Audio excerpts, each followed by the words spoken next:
जी अस्सलाम वालेकुम, मेरा नाम नाइम है और मैं एक certified anti money laundering specialist हूँ। इस वीडियो में हम डिस्कस करेंगे वो क्वालिटीज़ जो एक आइडियल कंप्लायंस ऑफिसर में होनी चाहिए। कंप्लायंस ऑफिसर वो शख्स होता है जो किसी भी फाइनेंशियल इंस्टीट्यूशन या ऑर्गेनाइजेशन में इस चीज़ को इंश्योर करता है कि वो फाइनेंशियल इंस्टीट्यूशन या ऑर्गेनाइजेशन मनी लॉन्ड्रिंग और टेररिस्ट फाइनेंसिंग के जो रूल्स एंड रेगुलेशंस हैं और जो उसकी अंदरूनी एमएल पॉलिसीज़ हैं उन पे अमल करे और मनी लॉन्ड्रिंग और टेररिस्ट फाइनेंसिंग को होने से रोके। अब हम देखते हैं कि कंप्लायंस ऑफिसर में कौन सी क्वालिटीज़ होनी चाहिए।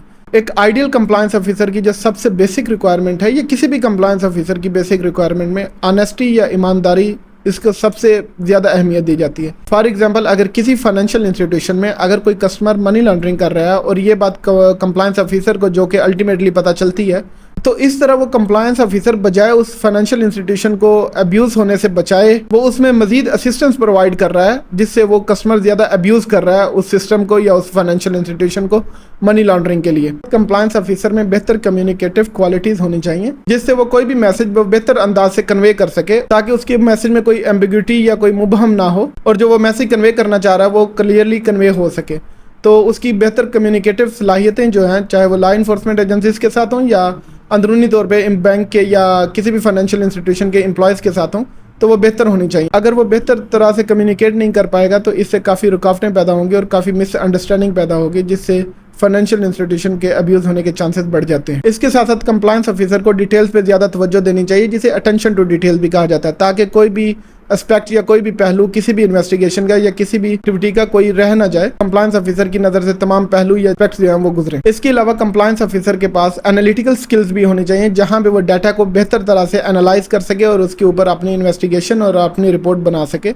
और अगर उसके पास बेहतर एनालिटिकल स्किल्स होंगी तो वो उस मामले की तह तक पहुंचेगा। मिसाल के तौर पे कंप्लायंस ऑफिसर बैकग्राउंड में बैठ के जब डॉक्यूमेंट्स को चेक कर रहे होते हैं या किसी भी कस्टमर की ट्रांजैक्शन एक्टिविटीज़ को चेक कर रहे होते हैं, तो वो इस चीज़ का अंदाज़ा भी लगा सकते हैं कि ये कस्टमर अगर किसी इलीगल एक्टिविटी में मुलव्वस है तो वो इलीगल एक्टिविटी किस तरह की हो सकती है। क्या वो ह्यूमन ट्रैफिकिंग के रिलेटेड है, क्या वो ड्रग ट्रैफिकिंग है, क्या वो करप्शन है, या क्या वो टेररिस्ट फाइनेंसिंग है। तो इस चीज़ को एनालाइज करना भी कंप्लायंस ऑफिसर के लिए बहुत ज़्यादा ज़रूरी है। अगर वो उसे एनालाइज कर सकेगा तो बेहतर रिपोर्ट बनाएगा और जिससे लॉ इन्फोर्समेंट एजेंसीज की काफ़ी ज़्यादा हेल्प होगी। इसके अलावा कंप्लायंस ऑफिसर को नॉलेजेबल होना चाहिए। अब नॉलेजेबल का मकसद सिर्फ ये नहीं है कि कंप्लायंस ऑफिसर ने कोई कोर्स किया है 2 साल पहले या 10 साल पहले और वो एक अच्छा कंप्लायंस ऑफिसर होगा। उसे करंटली जो रिक्वायरमेंट्स हैं, जो करंट रूल्स एंड रेगुलेशन हैं, उनके साथ अपडेट होना पड़ेगा। जो लोकल रिक्वायरमेंट्स हैं वो उसे पता होनी चाहिए, जो अपडेट हो रही हैं लोकल रिक्वायरमेंट्स वो पता होनी चाहिए, और जो इंटरनेशनल मनी लॉन्ड्रिंग और टेररिस्ट फाइनेंसिंग के ट्रेंड्स हैं उसके साथ उसे अपडेट होना चाहिए। फॉर एग्जांपल, अगर किसी कंप्लायंस ऑफिसर को ट्रेनिंग के दौरान या उसके कोर्सेज के दौरान कोई 10 तरीके बताए गए हैं मनी लॉन्ड्रिंग के,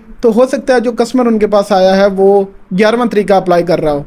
तो कंप्लायंस ऑफिसर की एनालिटिकल स्किल्स और उसके साथ साथ प्रॉब्लम सॉल्विंग स्किल यहाँ पे मदद करेगी उसे आइडेंटिफाई करने में कि ये मनी लॉन्ड्रिंग है या टेररिस्ट फाइनेंसिंग है या कोई भी इलीगल एक्टिविटी है। ये चीज़ें काफ़ी ज़्यादा मैटर करती हैं। इसके अलावा कंप्लायंस ऑफिसर के पास बेहतर कॉन्फिडेंशियलिटी और सिक्योरिटी की स्किल्स होनी चाहिए, ताकि जो भी इंफॉर्मेशन उसके पास है वो किसी और के साथ शेयर ना करे। ख़ासतौर पे इररेलेवेंट पर्सन के साथ तो बिल्कुल भी शेयर ना करे, चाहे वो किसी फन फैक्ट के तौर पे ही शेयर करनी है या एंटरटेनमेंट के तौर पे ही शेयर करनी हो। तो उसे चाहिए कि वो कॉन्फिडेंशियल इन्फॉर्मेशन को अपने पास रखे, बजाय इसके कि दूसरों के साथ एंटरटेनमेंट के तौर पे शेयर करता फिरे। इसके अलावा कंप्लायंस ऑफिसर के पास लीडरशिप स्किल हो तो वो ज़्यादा आइडियल होगा, और उसे कोऑपरेटिव होना चाहिए, उसे फ्लेक्सिबल भी होना चाहिए। अगर उसने कोई डिसीजन ले लिया है तो उस पर डट ना जाए। हो सकता है कि उसमें कोई अमेंडमेंट करनी पड़े या उसकी इन्वेस्टिगेशन 100% एक्यूरेट ना हो। अगर कोई न्यू अपडेट होती है तो उसे वो उसी तरह एडजस्ट कर सके।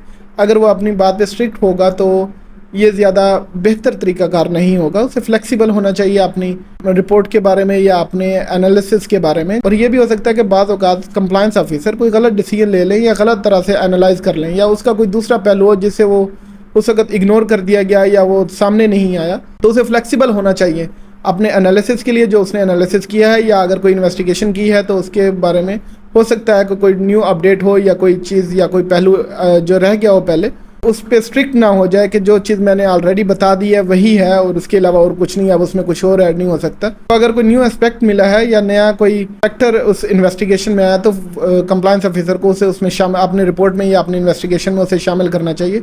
तो उसमें एक फ्लेक्सिबिलिटी होनी चाहिए। आज के लिए इतना ही, मिलते हैं आपसे अगली वीडियो में। अपना ख्याल रखिएगा। अल्लाह हाफिज़।